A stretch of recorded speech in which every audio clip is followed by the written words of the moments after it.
খলিফা হারুন রশিদ চিঠির মধ্যে লিখে পাঠাইলেন আগামী 7 দিনের মধ্যে সিরিয়ার আলেপ্পো নগরীতে নতুন বিচারক যাবে।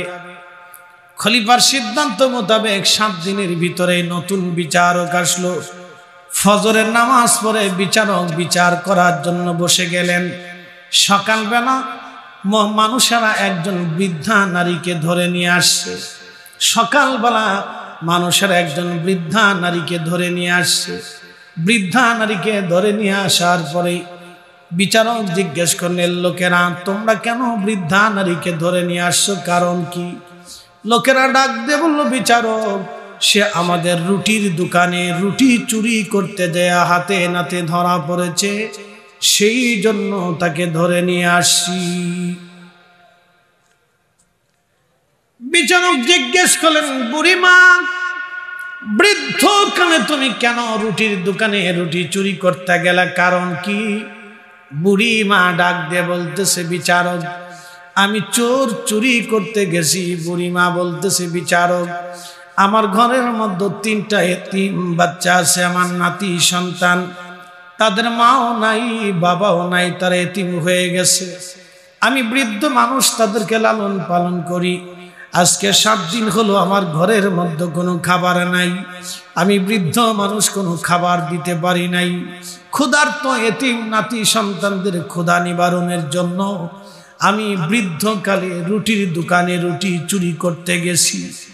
বিচারক আমি চোর, আল্লাহর আইন অনুযায়ী আপনি আমার ফয়সালা করে দেন, আমি চোর।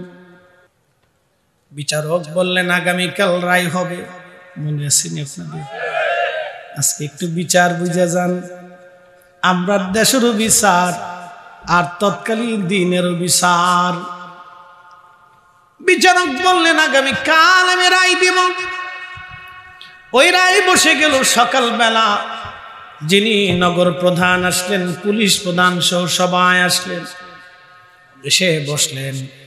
বসার পরে বিচারক বললেন, দেখো এই ভদ্র মহিলা বৃদ্ধ মানুষ রুটির দোকানে চুরি করতে যে হাতে নাতে ধরা পড়েছে।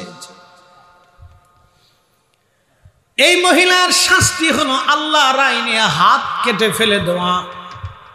কিন্তু সে বৃদ্ধা নারী, আমি বিচারক তার বৃদ্ধতার দিকে তাকাইয়া এবং অকপটে চুরির কথা স্বীকার করার জন্যে আমি এই বৃদ্ধ নারীর হাত কাটাকে মওকুফ করে দিয়ে আমি তার জন্য 100 বেত্রাঘাত নির্ধারণ করে এবং 100 রৌপ্য দিনার আমি তার জন্য জরিমানা ধার্য করলাম। এই রাষ্ট্র থেকে চুরি করতে বাধ্য করেছে। এই মহিলার 7 দিন পর্যন্ত এতিম বাচ্চা নিয়ে ক্ষুধার্ত ছিল। রাষ্ট্রের দায়িত্ব ছিল তার ঘরের মধ্যে খাবার পৌঁছায় দেওয়া, কিন্তু খলিফা হারুন রশিদ তার দায়িত্বে অবহেলা করেছেন। অতএব মহিলার 100 বেতের বাড়ি ভিতরে আমি বিচারক 20টা বেতের বাড়ি আমি খলিফার জন্য নিযুক্ত করলাম। খলিফার হাতের মধ্যে যেন 20টা বেতের বাড়ি ছটাং ছটাং করে মেরে দেওয়া হয়। একবার জোরে বলা যায় কি আল্লাহু আকবার। রংপুরবাসী খলিফা হারুন রশিদ এর বিচারক তিনি রায় দিয়ে বললেন, যেহেতু খলিফা এখানে উপস্থিত নেই, আমি তার প্রতিনিধি, আমার হাতের মধ্যেই মেরে দাও। 20টা বেতের বাড়ি আমার হাতে মারা হবে। মেরে দেওয়া হলো 20টা বেতের বাড়ি।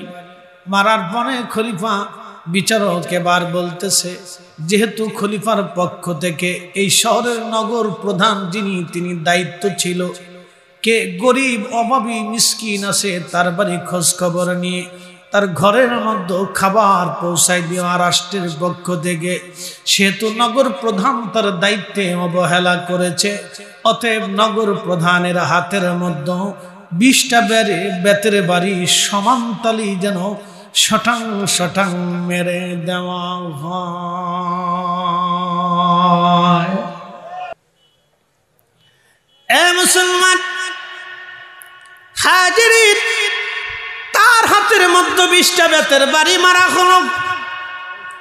পুলিশ প্রধানকে ডেকে আনার বনে বলা হলো, আপনি নিরাপত্তা দিতে ব্যর্থ হয়েছেন, চুরি কেন হলো? বৃদ্ধ নারী কেন চুরি করলো? আপনি এই দোকানের নিরাপত্তা দিতে পারেন নাই। পুলিশ প্রধানের হাতের মধ্যে 20টা বেতের বাড়ি মারা হোক। একসাথে বলবেন আল্লাহু আকবার। সমান্তানে পুলিশ প্রধানের হাতের মধ্যে মেরে দেওয়া হলো। এইভাবে যদি চলতো রে, আমার দেশ সোনার বাংলা না, আমার দেশ হীরের বাংলা হয়ে যাইত। রংপুরবাসী এবার এই লোকটাকে ডেকে আনা হলো। 3 নম্বর লোকটা হলো যিনি খাদ্য অধিদপ্তরের দায়িত্ব ছিলেন। বিচারক বললেন তার হাতের মধ্যে মেরে দেওয়া হোক, কারণ এই গরিবের বাড়ি খোঁজ নিয়ে তার ঘরে খাবার পৌঁছানোর দায়িত্ব ছিল তার। যেহেতু খলিফার দেওয়ার দায়িত্ব সে পালন করে নাই, তার হাতের মধ্যে 20টা বেতের বাড়ি মারা হোক। সমানতালে তার হাতের মধ্যে 20টা মারা হলো। এবার বিচারক বললেন, ধনী ব্যক্তিরা যদি গরিবের বাড়ি খোঁজ নিয়ে রাত্রিবেলা খাবার খাইতো, এই মহিলা না খেয়ে থাকতে হতো না। যেহেতু শহরের ধনীরা গরিবের বাড়ি খোঁজ না নিয়ে খাবার খাইছে, অতএব প্রত্যেক ধনীদের হাতের মধ্যে মেরে দেওয়া হোক। আর জোরে জোরে জোরে জোরে জোরে জোরে জোরে জোরে।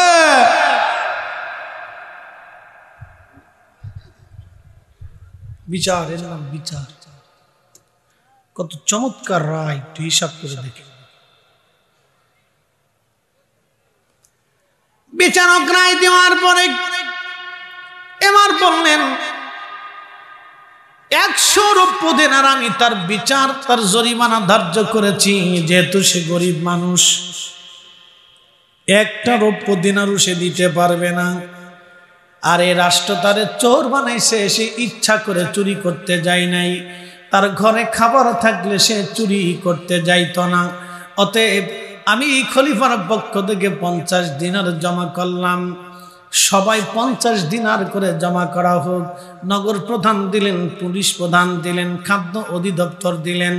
এইভাবে ধনীরা কিছু কিছু দেওয়ার পরে 400 দিনার জমা হয়ে গেল। 400 দিনার জমা হওয়ার পরে 100 দিনার রাষ্ট্রের কোষাগারে জমা করা হলো। আর 20 দিনার রুটির দোকানদারকে দিয়ে দেওয়া হলো।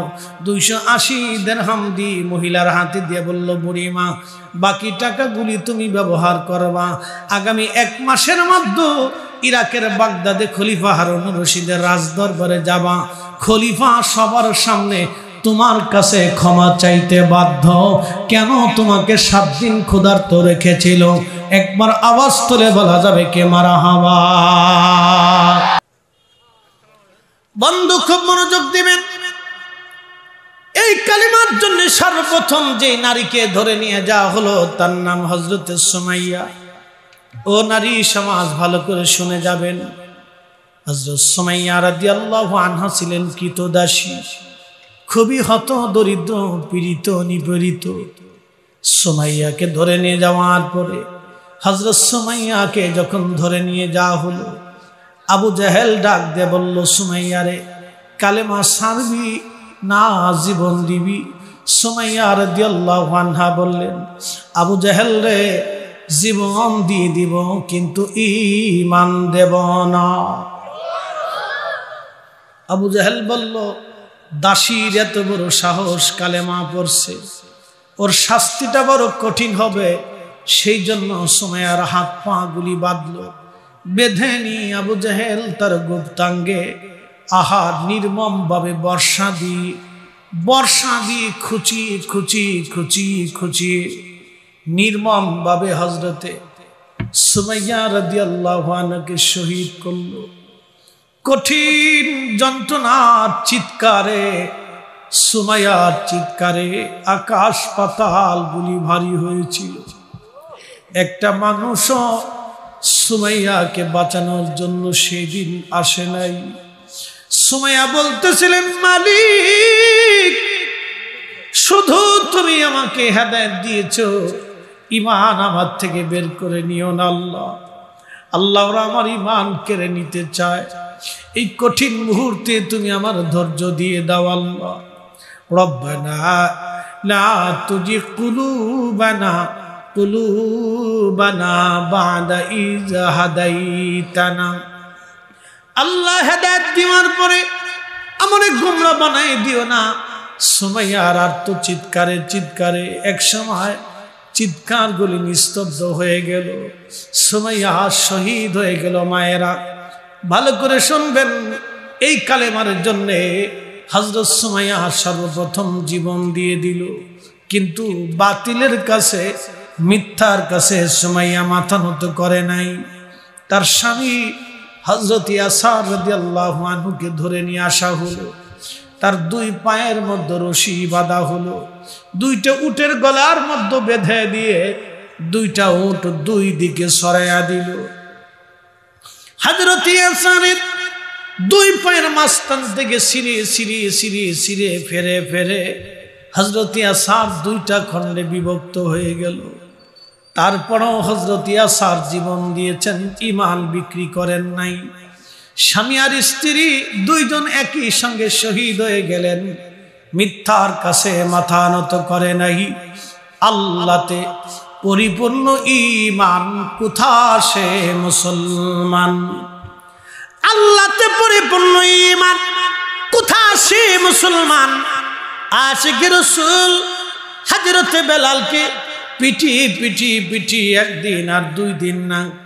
এই বছর আমি হজে ছিলাম, ৪৫ ডিগ্রি আপ সেলসিয়াস তাপমাত্রা। আরাফাতের মাঠ বড় উত্তপ্ত, প্রচন্ড গরম, লু হাওয়া চলতেছিল আরাফাতের মাঠে। হাজিরা আরাফাতের মাঠে প্রচুর পরিমাণে হাজি, লক্ষ লক্ষ হাজি, এক দুইজন হাজি না, ৩৫ থেকে ৪০ লক্ষ হাজি আরাফাতের মাঠে। কারণ আরাফাতের মাঠে যদি হাজি উপস্থিত না হয় তাহলে হজ হবে না। এই জন্য আরাফাতের মাঠে ৪০ লক্ষ হাজি উপস্থিত হয়েছে। প্রচন্ড গরমে হিট স্ট্রোকে আমার চোখের সামনে একজন হাজি মিশরি ছটফট করে মারা গেল। বাংলাদেশের যিনি সবচেয়ে বড় ধনী, তার জন্য ৩.৫ হাত জমিন বরাদ্দ, ১ শতাংশ জমিন বেশি হবে না। বাংলাদেশের যিনি সবচেয়ে দরিদ্র, গরিব, মিসকিন, তার জন্য ৩.৫ হাত বরাদ্দ, ১ শতাংশ তাকে কম দেওয়া হবে না। শোনেন, আমরা বেহুদে পারাপারি করি, বেহুদে। ১ শতাংশ জমিন কারোর জন্য বেশি হবে না, ১ শতাংশ কমও হবে না। এক গ্রুপ কোম্পানির মালিক মরে গেল ৮০,০০০ কোটি টাকা রেখে, ৮০,০০০ কোটি রেখে কবরে চলে গেল। একটা অর্থ বেশি নিয়ে যেতে পারে নাই। আল্লাহর সিদ্ধান্তের বাহিরে একটা দানা, ভাতের দানাও বেশি খাওয়ার সুযোগ নাই। তারপরও মানুষ গরিবের টাকা মাইরে খায়, সরকারি অর্থ চুরি করে খায়। কথা কর না কেন? প্রিয় উপস্থিতি, কুরআনুল কারীমের ভিতর আল্লাহ ওয়াজ করলেন, ইয়া আইয়ুহাল ইনসানু মা গররাকা বিরাব্বিকাল কারীম।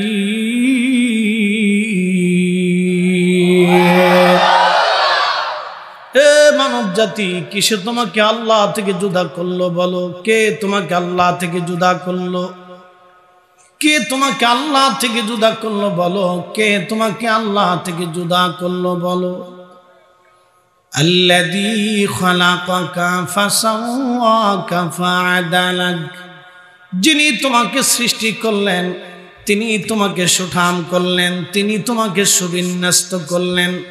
আঙ্গুলের জায়গা আঙ্গুল, চোখের জায়গা চোখ, নাকের জায়গা নাক, কানের জায়গা কান, বডির জায়গা বডি, অঙ্গ প্রত্যঙ্গ, পায়ের জায়গা পা। আল্লাহ যেখানে যেটা প্রয়োজন সেটাই সেখানে দিয়ে দিলেন। আপনি যে রাস্তা দিয়ে পায়খানা করেন, বাথরুম করেন, ওই বাথরুমের রাস্তাটা যদি সামনে থাকতো, আল্লাহর কসম ওই জায়গা দেখলে আপনি ঘৃণা লেগে যাইতো। সেই জন্য আল্লাহ এমন একটা জায়গা সেট করে দিলেন, আপনার চোখ ওই জায়গা যায় না। বর্তমান শাম, সিরিয়া, ফিলিস্তিন, লেবানন, জর্দান, 4 অঞ্চলটাকে আগে শাম বলা হতো। শাম, এই শাম পৃথিবীতে কিয়ামত পর্যন্ত এই শামের ভিতরে একটা বাহিনী থাকবে, যারা কাফেরদের সাথে কিয়ামত পর্যন্ত লড়াই করতে থাকবে। আল্লাহর নবী বললেন, এই শামের ভিতরে একটা বাহিনী কিয়ামত পর্যন্ত কুফারদের বিরুদ্ধে লড়াই করতে থাকবে।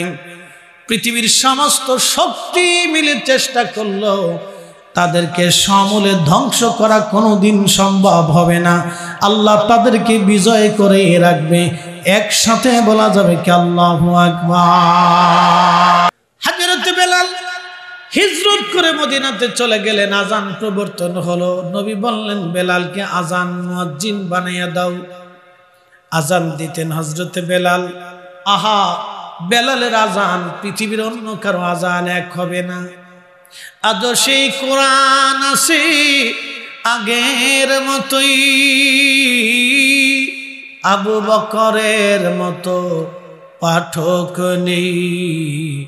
আজ সেই আজানের রসম আছে আগের মতোই, বেলালের মতো মুয়াজ্জিন নেই। আজ সেই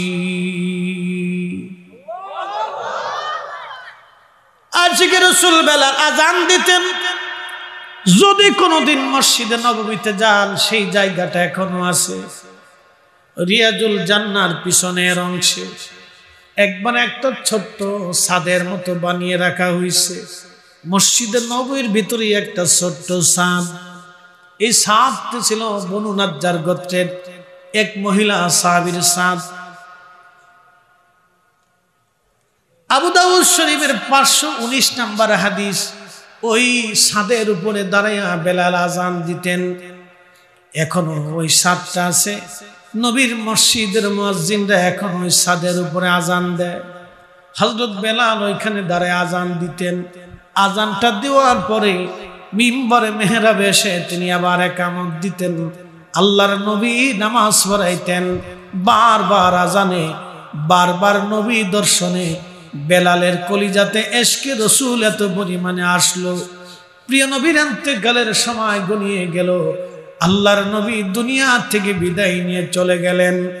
আহা, সারা মদিনার ভিতরে কান্নার রোল পড়ে গেল।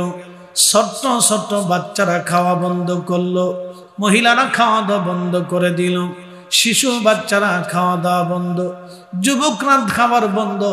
3 দিন পর্যন্ত মদিনায় কারো চুলায় আগুন জ্বলে নাই।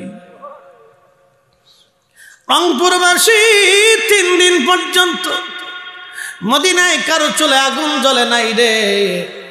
নবীজির একটা উট ছিল, যে উটের পিঠে চড়ে নবী সফর করতেন। এই উটের নাম ছিল কাসওয়া। এতই নবীকে ভালোবাসতো কাসওয়া। এই উটটা 3 দিন পর্যন্ত ক্ষুধার্ত থেকে পানি পান না করে আমার নবীর বিরহ বেদনায় চিৎকার মেরে মেরে উট কাসওয়া কেঁদেছিল। আপনি দেখবেন উট যখন কাঁদে তো মানুষের মতো চিৎকার করে করে কাঁদে। এই কাসওয়া উট 3 দিন পর্যন্ত কেঁদে কেঁদে হয়রান হলো। বিরহ বেদনা সহ্য করতে না পারে একটা কুয়ার মধ্যে ঝাঁপিয়ে পড়ে আত্মাহুতি দিল। নবীজি বললেন, সাহাবীরা রে, মেহেশরের মাঠে আমি আমার কাসওয়াকে নিয়ে, আমি কাসওয়ার পিঠে চড়ে আমি ফুলসিরাত পার হয়ে আমার 70,000 উম্মত নিয়ে আমি সবার আগে জান্নাতের দরজা খুলব।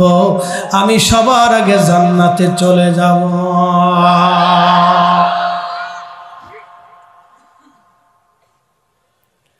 আমি জানি প্রেমে পাগল সে তো মদিনা। ওরে প্রেমানলে পুরে মরি, প্রেমানলে পুরে মরি, ওহে রব্বানা আমি জানি প্রেমে পাগল সে তো মদিনা। রংপুরবাসী হাজিরিন খুব মনোযোগ দিবেন। হযরত বেলাল পাগল পারা হয়ে গেলেন, নবী নাই, মানতেই পারতেছে না সাহাবীরা।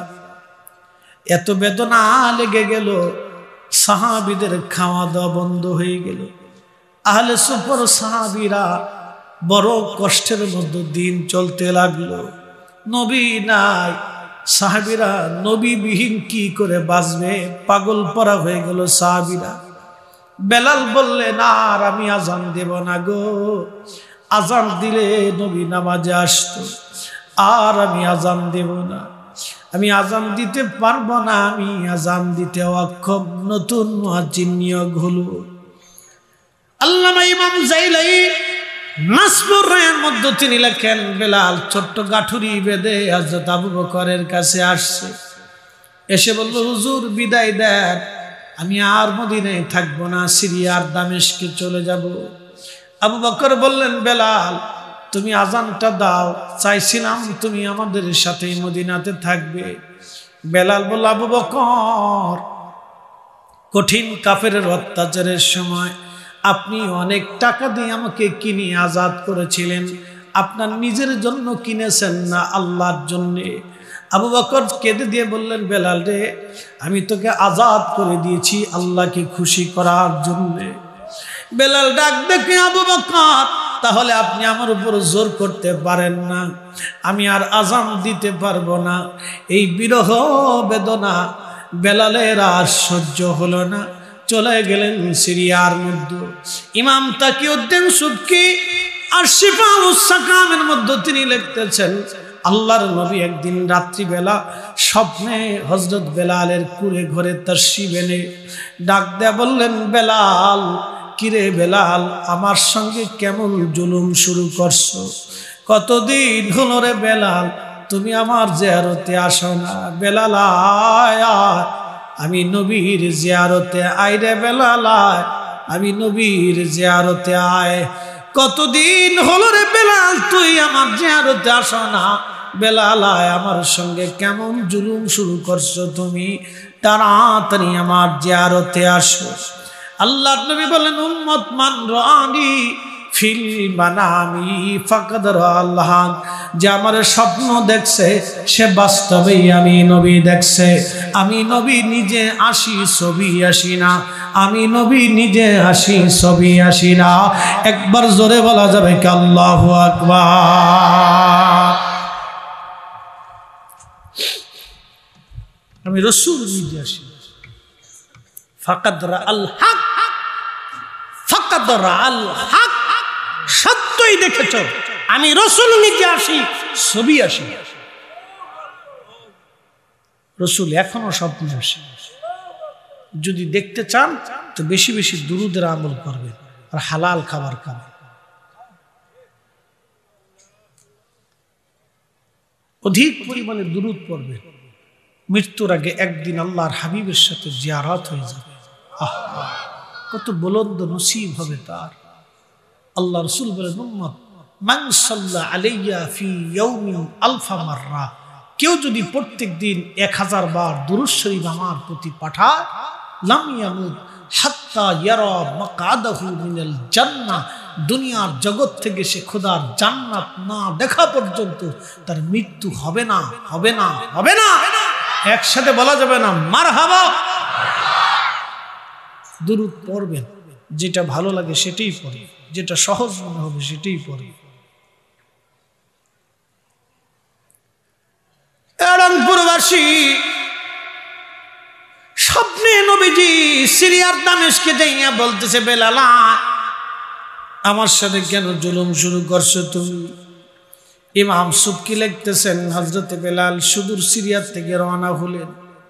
মদিনাতুল মুনাওয়ারা বহু দিনের পথ অতিক্রম করে যখন মসজিদে নববীতে আসলেন, তখন মসজিদে নববীতে আমার নবীজি রওজা শরীফ কাঠের জালি দিয়ে ঘিরে রাখা ছিল।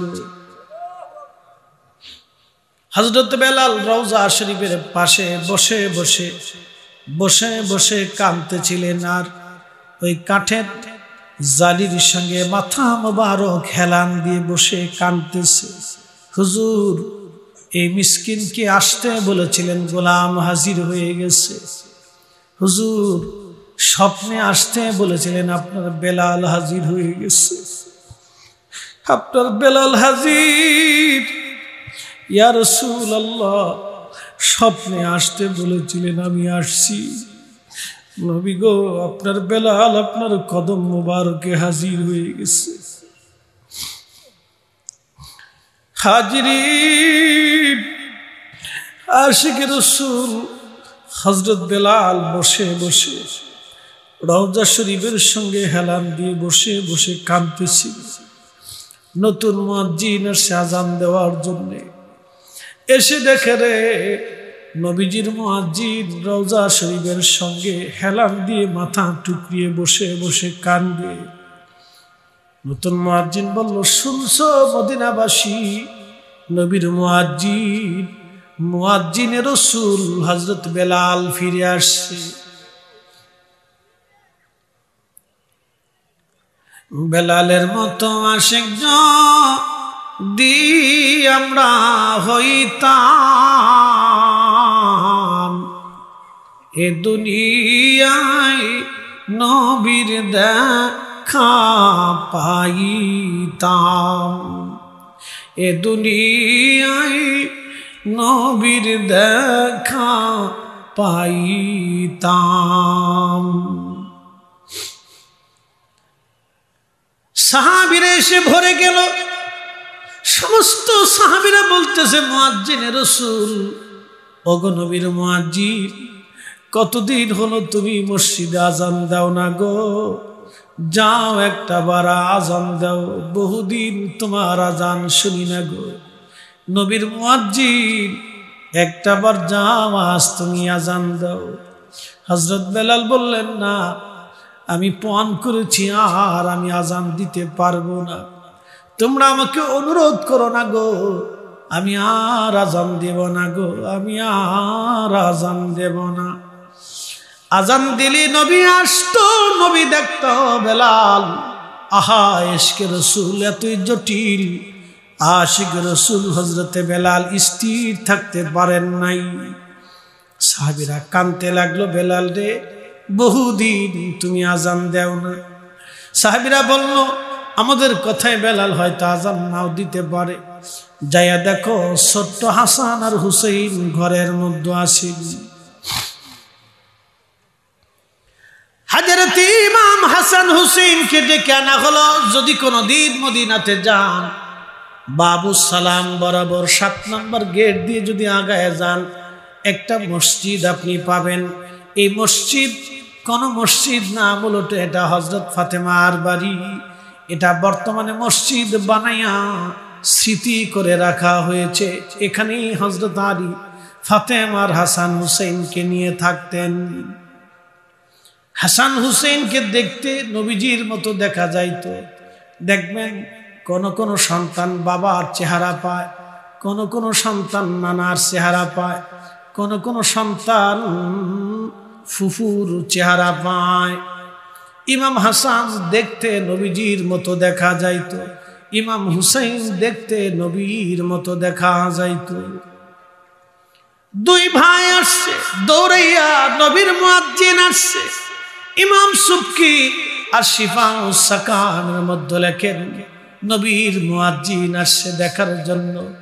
হযরত ইমাম হাসান আর হুসাইন দুইজন দৌড়ায় আসছে। আসার পরে হযরত বেলাল রওজা শরীফের সঙ্গে বসা ছিল। রওজা শরীফ থেকে উঠে যাইয়া ইমাম হাসান আর হুসাইনের বুকের মধ্যে মাথাটাকে জড়িয়ে ধরে গুন গুন করে কাঁদতেছিল। হযরত ইমাম হাসান সমস্ত নীরবতা ভেঙ্গে ডাক দিলেন, নানার মুয়াজ্জিন, কতদিন হলো তুমি মসজিদে আযান দাও না গো, কতদিন হলো তোমার কণ্ঠের আজান শুনি না, তাড়াতাড়ি যাও মিনারায়, যেইভাবে নানারা আজান শোনাইতে আজ আমরাও সেইভাবে আজান শোনাইবা। হযরতে আশিক রাসূল বেলাল রাদিয়াল্লাহু আনহু স্থির থাকতে পারেন নাই, রওজা শরীফ থেকে উঠে যে দৌড়াইয়া সেই ওই ছাদের উপরে দাঁড়ায় গেলেন, যে ছাদের উপরে দাঁড়ায় দাঁড়ায় তিনি আজান দিতেন। ওই ছাদের উপরে উঠে হযরত বেলাল আজান শুরু করলেন, আল্লাহু আকবার, আল্লাহু আকবার, আশহাদু আল্লা ইলাহা ইল্লাল্লাহ,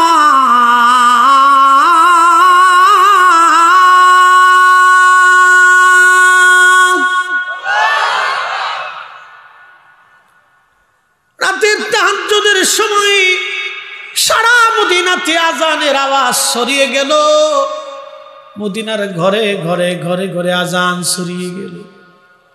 সব সাহাবীরা ঘর থেকে বের হইয়া আহা মসজিদ নববীর দিকে দৌড়াইতে লাগলো। ইমাম তাকিউদ্দিন সুবকি আশ-শাফিঈ রাহিমাহুল্লাহ তিনি লিখতেছেন, ঠিক তখনই মদিনার মানুষ বলতে লাগলো, নবী বুঝি ফিরে আসছে রে, নবী বুঝি ফিরে আসছে, নবী বুঝি ফিরে আসছে রে। নবীর মুয়াজ্জিন বেলাল বহুদিন পরে আজ আজান দিচ্ছে, রসুল বুঝি ফিরে আসতেছে, রসুল বুঝি ফিরে আসছে। সারা মদিনায় কান্নার রোল পড়ে গেল, শিশু বাচ্চারা কাঁদে, যুবকরা কাঁদে, মহিলারা কাঁদে। নারী পুরুষ ঘর থেকে বের হইয়া মসজিদ নববীর দিকে দৌড়ায় দৌড়ায় আসতে লাগলো। নবীর মুয়াজ্জিন বেলাল আসছে রে, নবীর মুয়াজ্জিন বেলাল আসছে। যখন হযরত বেলাল আশহাদুর সাক্ষী দিতে যাইয়া তিনি আজানের অংশ বলতে লাগলেন, আশহাদু আন্না মুহাম্মাদার রাসূলুল্লাহ,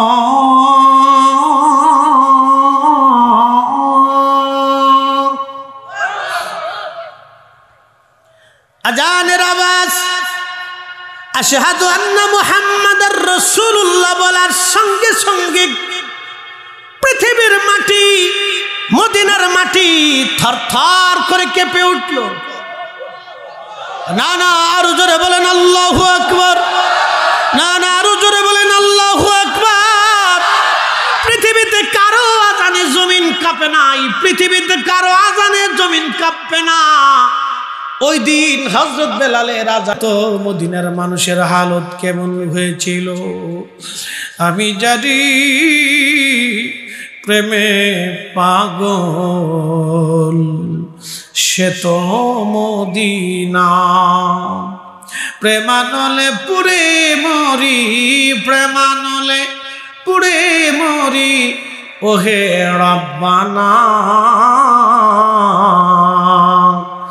আমি জানি প্রেমে পাগল সে তো মদিনা, আমি জানি প্রেমে পাগল সে তো মদিনা।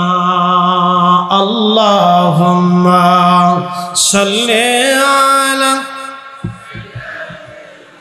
আহা জবান খুল, মুহাম্মাদ ওয়া আলা আলি সাইয়্যিদিনা।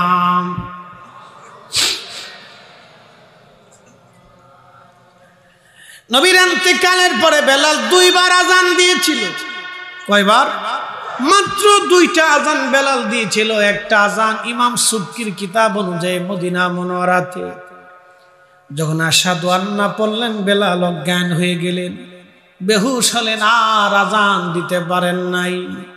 আর কোনদিন নবীর মসজিদে আর বেলাল আজান দেন নাই। চলে গেলেন তিনি সিরিয়ার দামেস্ক।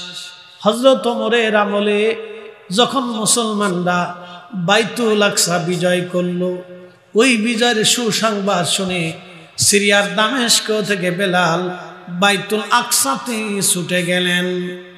হযরত ওমর অনুরোধ করে বেলাল আর একটা আজান তুমি বাইতুল আকসায় দাও, মদিনাতে আজান দিছো, হেরেমে তুমি আজান দিয়েছো, তুমি রাসূলের মুয়াজ্জিন, আল্লাহর মনোনীত মুয়াজ্জিন তুমি।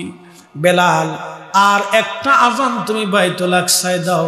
হযরত বেলাল বলে, ওমর রে, নিয়ত করেছি নবীর ইন্তেকালের পরে আমি আর কোনোদিন আজান দেব না, আমাকে অনুরোধ করো না। আবু দারদা রাদিয়াল্লাহু তাআলা আনহু ছিল, আরো অনেক অনেক সাহাবীরা উপস্থিত ছিল। সবাই বলল, নবীর মুয়াজ্জিন, একটা আজান তুমি বাইতুল আকসায় দাও, জীবনের একটা আজান তুমি বাইতুল আকসায় দাও। হযরত বেলাল বাইতুল আকসা বিজয় হওয়ার পরে বাইতুল আকসার পাশে দাঁড়িয়ে আর একটা আজান দিয়েছিলেন। ওই আজানে এতই সুমধুর, এতই ফুয়ুজুদ, হৃদয়ের আকর্ষণ এত বিরাট ছিল, এমন কোন মুসলমান নাই না কেঁদেছিল। হযরত ওমর কাঁদতে কাঁদতে কাঁদতে কাঁদতে বাইতুল আকসার মাটির মধ্যে তিনি ধুলিয়ে শুয়ে পড়েছিলেন কাঁদতে কাঁদতে। আবু দারদা রাদিয়াল্লাহু আনহু কেঁদে কেঁদে মাটির মধ্যে গড়াগড়ি খাচ্ছিলেন। আশিকে রাসূলরা পাগল পারা হয়ে গেল, এমনকি খ্রিস্টানরা পর্যন্ত আজানে মোহিত হয়ে চোখের পানি ফেলে ফেলে কেঁদেছিল। কোরআনের রসম আছে আগের মতোই, কোরআনের রসম আছে আগের মতোই, আবু বকর ওমর আলী নেই আজ সেই, আজানে রসম আছে আগের মতোই, আজানে রসম আছে আগের মতোই, বেলালের মতো মুয়াজ্জিন নেই আজ সেই। লা ইলাহা, জোরে লা ইলাহা, লা ইলাহা,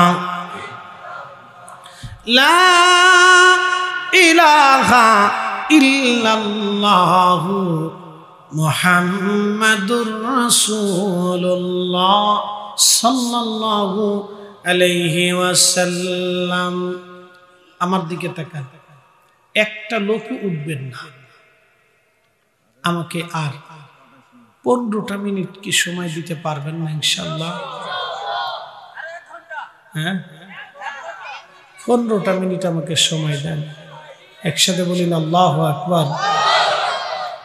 একটু উঠবেন না, বলে হুজুর কেন বলতেছেন? মা বাবা এই শীতের মধ্যে মা অনেক কষ্ট করছে বাইরে, একটা রজনীর মায়ের ঋণ শোধ করতে পারবেন না। বাবার একটা রাতের পরিশ্রম ঋণ আপনি কখনো শোধ করতে পারবেন না। ওই বাবা মা দাদা দাদি আপনার জন্য জমা জমি করে শরীরে রক্ত পানি করে কবরে চলে গেছে, তারা দোয়ার প্রতীক্ষায় কবর থেকে চাতক পাখির মতো বসে আছে। তারা জানে যে কেল্লাবন্ধ চৌড়াপাড়া আল ইহসান নুরানি মাদ্রাসার মাহফিলে আজকে দোয়া হবে, আমার সন্তান গেছে, আমার নাতি গেছে, তারা দোয়া করবে। মাত্র 15টা মিনিটের জন্য একটু বসে তাদের জন্য দোয়া করে যান। একদিন মাটির ভিতরে হবে ঘরে মন আমার, কেন বান্ধ দালান ঘর।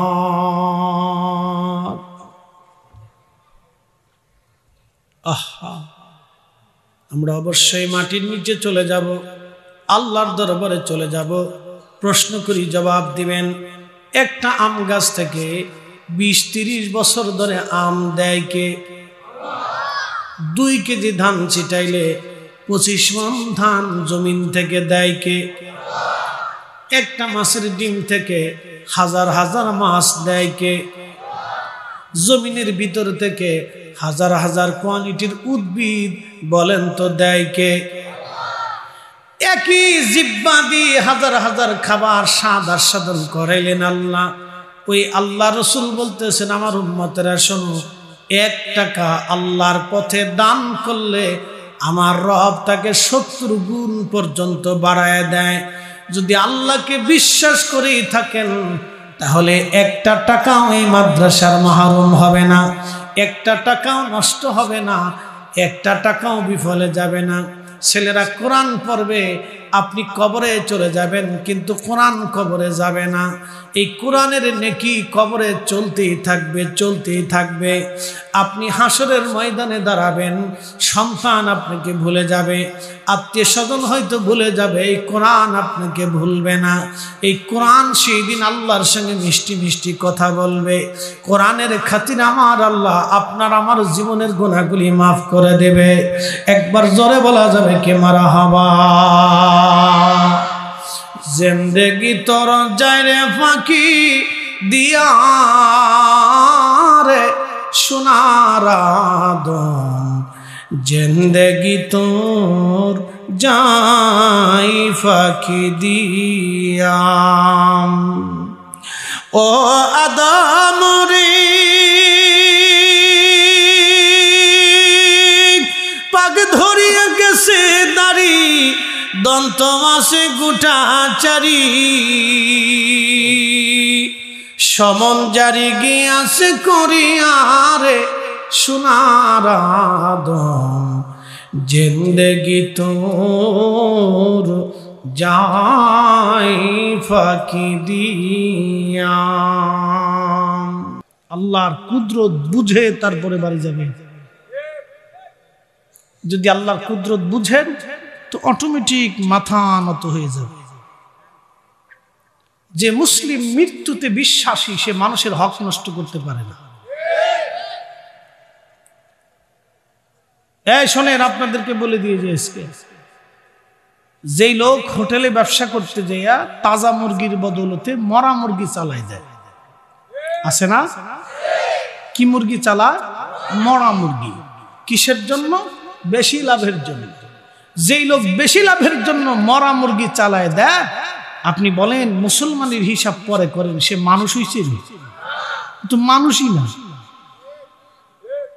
আপনি ঠিক বললেও ঠিক, না ঠিক বললেও ঠিক, ও তো মানুষই হয় নাই। মুসলমান আরো পরে আছে। মুসলমান এতারে কয় না। মুসলমান আসলামতু লিরাব্বিল আলামিন, নিজের সব কিছুকে আল্লাহর কুদরতি কদমে যেই সমর্পণ করে দেয় তাকে মুসলিম বলে, তাকে মুসলিম বলে। যেই মুসলমান সুদ খায় তাকে মুসলিম বলে না। যেই মুসলমান ঘুষ খায় সে মানুষই হয় নাই, তো মুসলমান তো পরে হবে। কি কথা কর না কেন? হ্যাঁ, মানুষ হয়েছে নি, মানুষ হয়েছে মানুষ, সে মানুষ হয় নাই, মানুষ হয় নাই। সে টাকার বিনিময়ে অন্যায় বিচার করে, সে মানুষ হয় কেন? চুক্তি দিয়ে অন্যায় বিচার করে, সে মানুষ হয় কেন? স্বজন প্রীতি করে অন্যায় বিচার করে, সে মানুষ হয় কেন? গরিব মানুষের বদৌলতে ধনী মানুষের পক্ষে রায় দেয়, সে মানুষ হয় কেন? মুসলমান তো পরে, ও তো মানুষই হয় নাই। কি কথা কর না কেন? ও তো মানুষই হয় নাই, মুসলমান আরো পরে আল্লাহর আদালত দাঁড়াবে।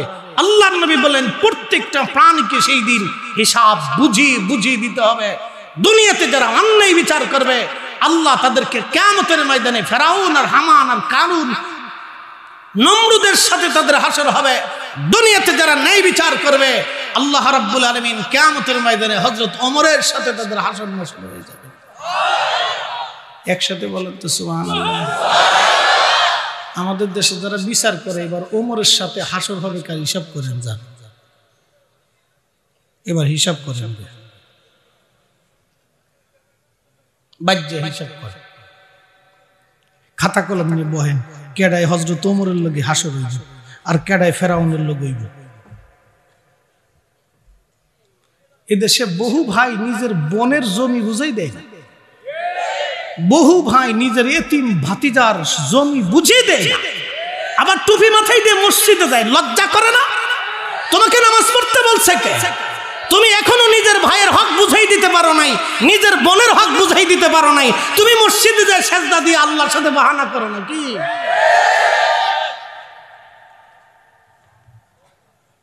কথা কি খারাপ হইতেছে ভাই? উচিত কথা তিতা লাগে।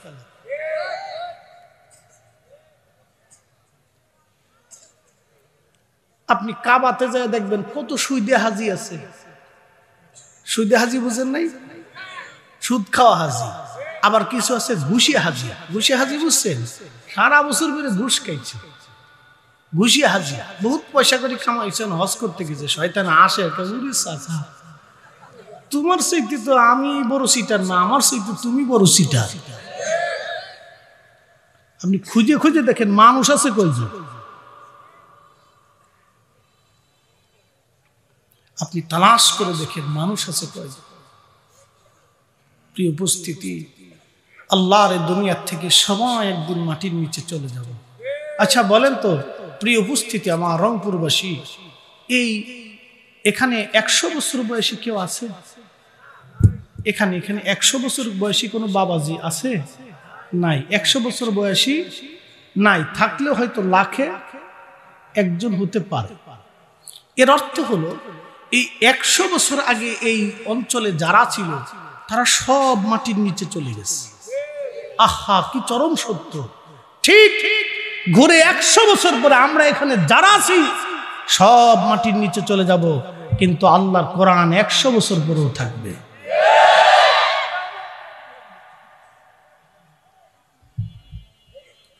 আজান 100 বছর পরেও থাকবে, এই মাহফিল 100 বছর পরেও থাকবে, এই কোরআনের তেলাওয়াত 100 বছর পরেও থাকবে, কিন্তু আমরা কবরে চলে যাব। চরম বাস্তবতা, চরম বাস্তবতা। আচ্ছা দাঁড়া, ক্যামেরারও দরকার আছে।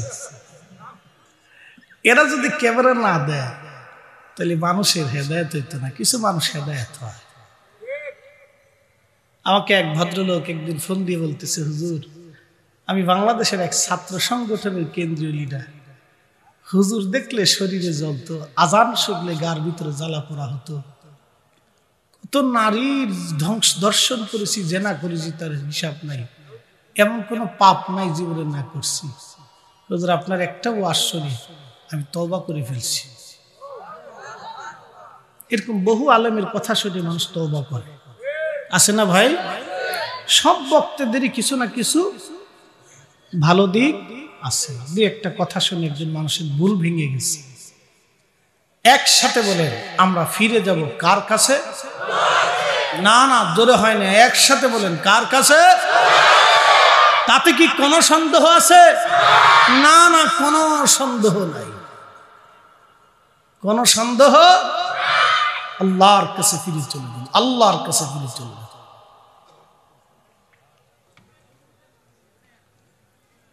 বিচারক কথা শোনার পরে স্থির হয়ে গেল, চুপ হয়ে গেল। কিছু সময় পরে বললেন, দেখো এই বুড়ির বিচারের রায়টা আমি আগামীকাল দেব ফজরের নামাজের পরে, কিন্তু আগামীকাল যিনি নগর প্রধান আছেন তিনি উপস্থিত থাকবেন, যিনি পুলিশ প্রধান আছেন তিনি উপস্থিত থাকবেন, যিনি খাদ্য অধিদপ্তরের প্রধান আছেন তিনি উপস্থিত থাকবেন, এবং শহরের ধনী ধনী ব্যক্তিরাও উপস্থিত থাকবেন। আমি সবার সামনে আগামীকাল ফজরের পরে এই মহিলার বিচারের রায় দেব। এই কথা শুনে যাবেন, লড়াচড়া করবেন না। যদি বসতে মন না চায় তো আগেই চলে যান, বসার দরকার নেই। আপনি না থাকলেও দিন চলবে, আপনি বসলেও তফসির চলবে, না বসলেও তফসির চলবে। আপনি না শুনলেও ইসলাম আছে, শুনলেও ইসলাম আছে। আপনি ইসলামে থাকলেও ইসলাম থাকবে, না থাকলেও ইসলাম থাকবে, তবে কবরে যেতেই হবে। পালানোর কোনো রাস্তা এখানে আল্লাহ কাউকে সুযোগ দেয় নাই। কুল ইন্নাল মাউতাল্লাযী তাফিরুনা মিনহু ফাইন্নাহু মুলাকীকুম। হুজুর আপনি বলে দেন মৃত্যু থেকে তারা পালায়। ভারত এখন বলতেছে আমরা চিকিৎসা দেব না। ভারত চিকিৎসা না দিলে কি আমরা মরে যাব নাকি? ভারত থেকে চিকিৎসা করে আসার পরে কি কেউ চিরদিন বেঁচে থাকে নাকি? আমেরিকা থেকে চিকিৎসা করে আসার পরে কি কেউ চিরদিন বেঁচে থাকে? কেউ চিরদিন বেঁচে থাকে না। তো চিকিৎসা হলেও বাঁচবো, না হলেও বাঁচবো, আল্লাহর সীমানা পর্যন্ত আমরা বেঁচে থাকবোই। কি কথা কর না কেন?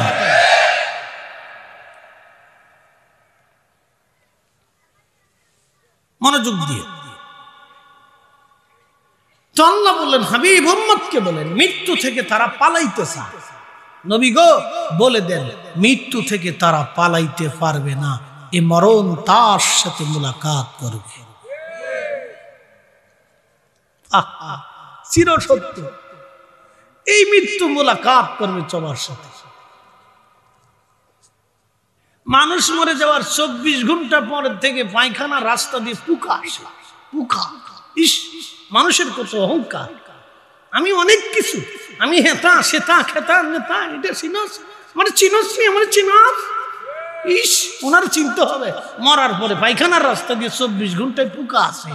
প্রধানমন্ত্রীও চিনে না, রাষ্ট্রপতিও চিনে না, প্রধান সেনাপতিও চিনে না। মানুষের কিচ্ছু নেই, কিচ্ছু নেই, মানুষের কিচ্ছু নেই, কিচ্ছু নেই মানুষের, সব কা মানুষের দিছে কে? হ্যাঁ, আসতে বলবেন না, জোরে বলেন, দিছে কে? একসাথে বলেন, কে দিয়েছে? আল্লাহ দিয়েছে। আমাদের কিচ্ছু নেই, আমাদের চোখের আলোটা আল্লাহ দিয়েছে, অন্ধ বানাইলে কিচ্ছু করার নাই, বুঝে তারপরে যাবে। তেলের গাড়ি তেলে চলি, হাওয়ার গাড়ি হাওয়ায় উড়ে, বিনা তেলে চালাই গাড়ি নবী সুলাইমান। আমরা সেই মুসলমান, আমরা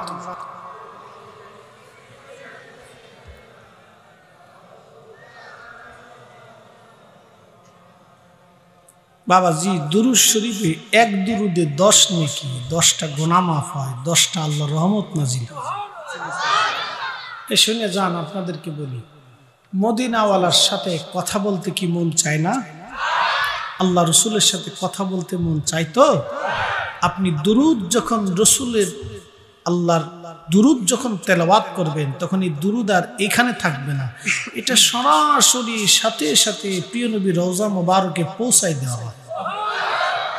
1 সেকেন্ড দেরি হবে না, আপনি পড়তে পড়তে রওজা শরীফে চলে যান, আপনার নাম, আপনার বাবার নাম, আপনি কোন স্থানে বসে পড়তেছেন সেটা উচ্চারিত হয়ে যায়, রসুলের দপ্তরে সেটা উচ্চারিত হয়ে যায়। একসাথে বলেন আল্লাহু আকবার। আল্লাহুম্মা সাল্লি আলা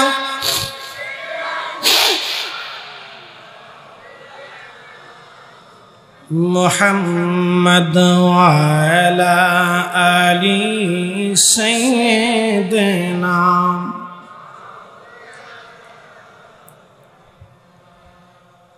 ত্রিভুবনের প্রিয় মুহাম্মদ এলোরে দুনিয়ায়,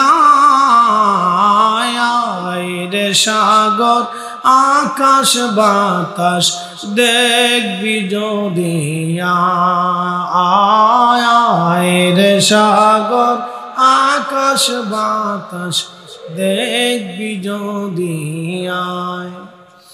ধুলির ধরা বেহেশত আজ জয় করিল দিল রে লাজ, ধুলির ধরা বেহেশত আজ জয় করিল দিল রে লাজ।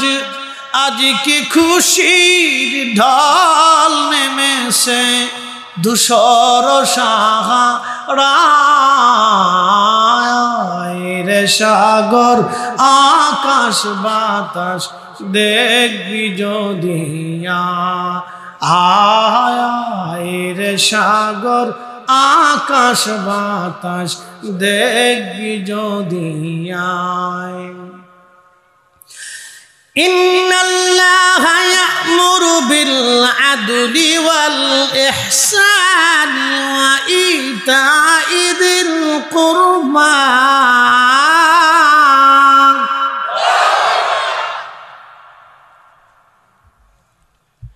এই কোরআন আমার রব মালিক ডেকে বলতেছে, হে বান্দা, আমি রব তোমাদেরকে হুকুম প্রদান করলাম, নির্দেশ দিলাম, পৃথিবীতে তোমরা ন্যায় করবা, অন্যায় করবা না। ন্যায় কি করবা? জোরে বলেন কি করবা? ব্যবসায় মাল কম দেব, খাবারে ভেজাল দেব, অন্যের সম্পদ মেরে দেব, সুদ ঘুষ খাব। তোমরা পৃথিবীতে ন্যায় কাজ করবা, অন্যায় করবা না। আর একটা কাজ তোমরা করবা, ইহসান করবা, দয়া করবা। দয়া দয়া মাল্লাম ইয়ারহামিন নাস ওয়া মাল্লাম ইয়ারহামিল্লাহ। যে মানুষকে দয়া করে না আল্লাহ তাকে দয়া করে না, যে মানুষকে দয়া করে না আল্লাহ তাকে দয়া করে না। আজকের মাহফিলে আপনারা বসে বসে সুন্দর করে ওয়াজ শুনতেছেন, আর আমি নির্ভয়ে আপনাদের সামনে কথা বলতেছি। কিন্তু এমন একটা দিন ছিল ইসলামে, আপনি কালেমা পড়েছেন, শোনার পরে আপনার পিঠের চামড়া তুলে ফেলা হতো। আমাদের বাংলাদেশে হিন্দু সম্প্রদায়ের যারা আছে, আমি মনে করি তারা মায়ের কোলে ঘুমায়। পার্শ্ববর্তী দেশে ভারতে যদি যান, বহু এলাকা আছে মুসলমান গরু কুরবানি করতে পারে না। কথা কর না কেন? জোরে বলেন না মিথ্যা বলছি? সত্য। বহু মসজিদে তারা আজান দিতে পারে না, মাইকে আজান দিতে পারে না, মাইক ছাড়া আজান দিতে হয়। ইচ্ছা করলে তারা মসজিদ বানাইতে পারে না, ইচ্ছা হলে মাহফিল সাজাইতে পারে না। বন্ধু খুব মনোযোগ দিবেন, পৃথিবীর বহু জায়গা আছে ইচ্ছা করলে আপনি ওয়াজ করতে পারবেন না। প্রশাসনের অনুমতি লাগবে, অনুমতি আপনাকে দেওয়া হবে না। বন্ধু মনোযোগ দিবেন, এই কালেমার জন্য সাহাবীদের পিঠের চামড়া চলে গেল। ইসলামের প্রথম নারী হযরত সুমাইয়া রাদিয়াল্লাহু আনহা, আমাদের দেশের ফুসকা খাওয়া সুমাইয়া না? জোরে বলো। যাই দেখেন তো মার্কেটে বিডির অভাব নাই। ফুসকা খাওয়া সুমাইয়া, শর্টপুটি খাওয়া সুমাইয়া, মার্কেট করনেওয়ালা সুমাইয়া, অর্ধ উলঙ্গ হয়ে আইতে চলে যেতেছে। হ্যাঁ, তার উড়না একদিকে, হেতে আর একদিকে।